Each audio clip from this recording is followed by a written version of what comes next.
Hi, my name is Zakiya Young. I am a degree holder from the University of Pittsburgh. I majored in communications and I minored in Africana Studies and Women's Studies. I have a year of experience at Sotheby's in the Trust and Estates Department. I also have a year of experience working in the pharmaceutical industry. I worked for Purdue Pharma in drug safety and quality control. Yes, that Purdue Pharma, don't hold it against me. And I also worked for a few years at a law firm. Why is that important? Because I have a slightly different story from the other actors that are speaking about their experience. I did have a pre-professional acting corporate life. I did not leave that corporate lifestyle until I got my first Broadway show, because I wanted to make sure that if I switch careers to follow my passion, that I can still afford to live. Okay, so right off the bat, that tells you a little bit about my mindset.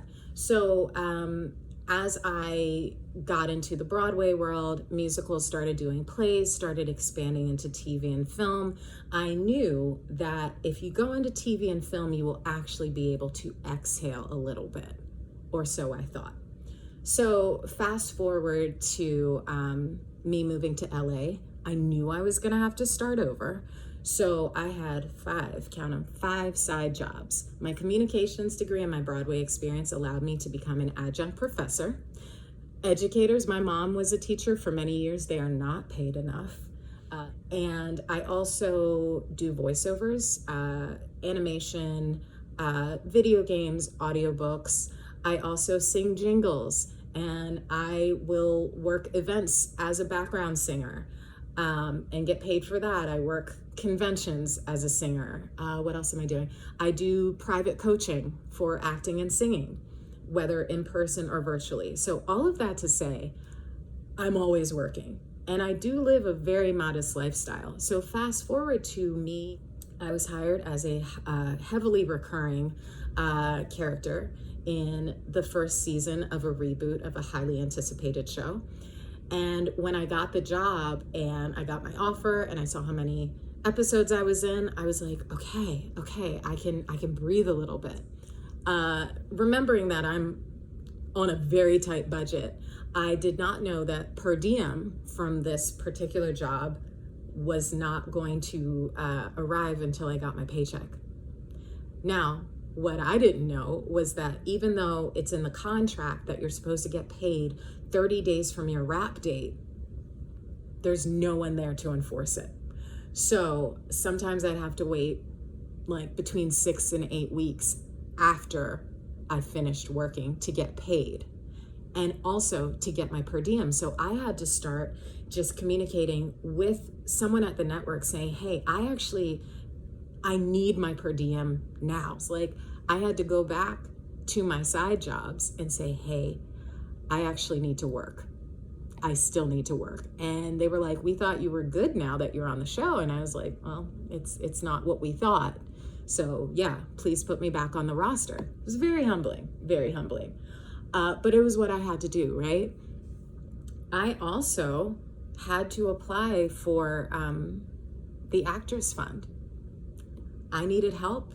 I ended up having some health issues because, like most actors in the unions, I had, about 2.5 years without insurance because I couldn't even afford marketplace insurance, and that's with 5 jobs.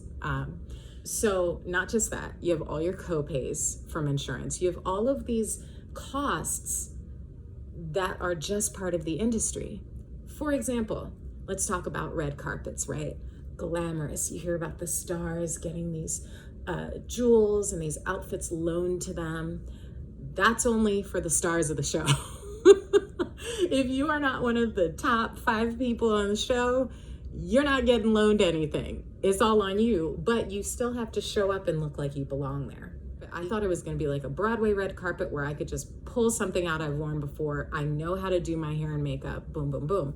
That is not the case. You do need hair and makeup, and you should probably use a stylist. I literally just so happened to have a birthday gift that I was able to wear on the red carpet, but I still had to pay for hair and makeup, and that was not an expense that I was expecting.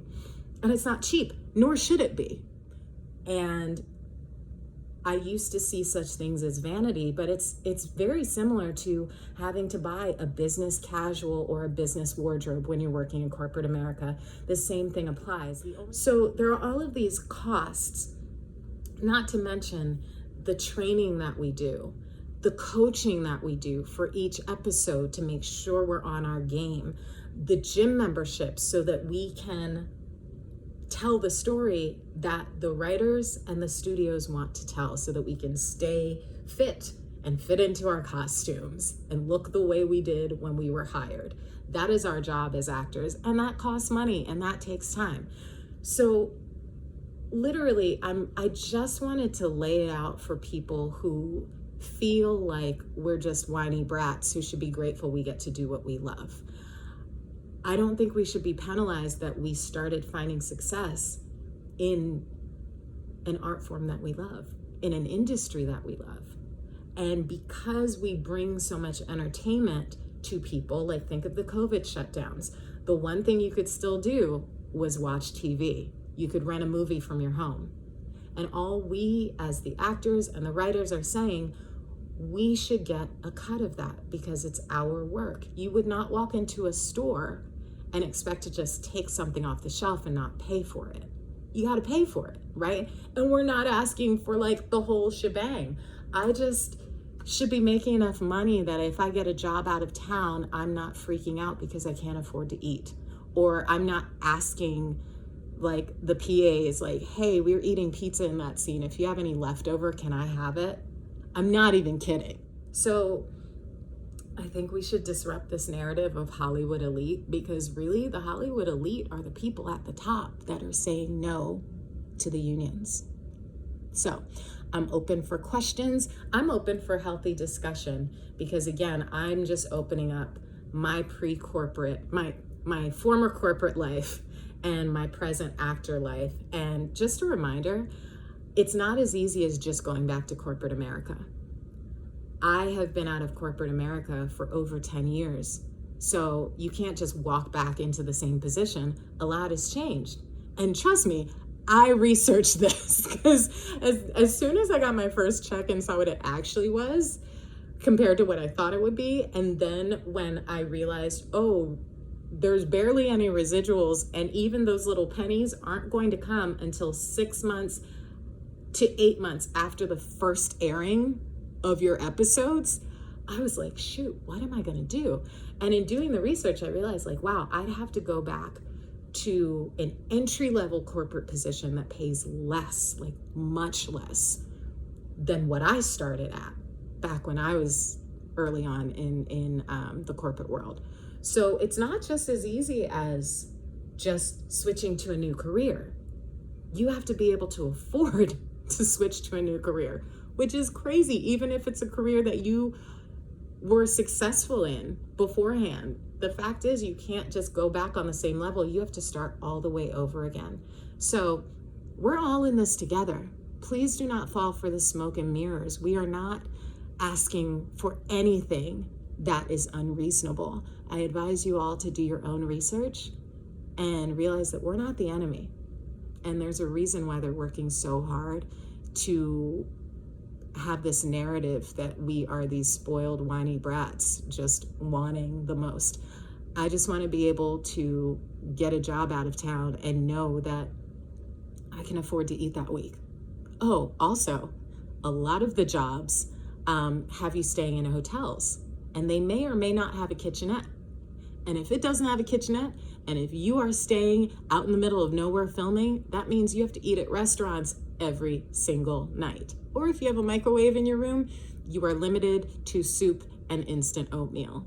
So it's not, yes, there are moments of glamour. And yes, I am grateful to do what I love. I do not take it for granted.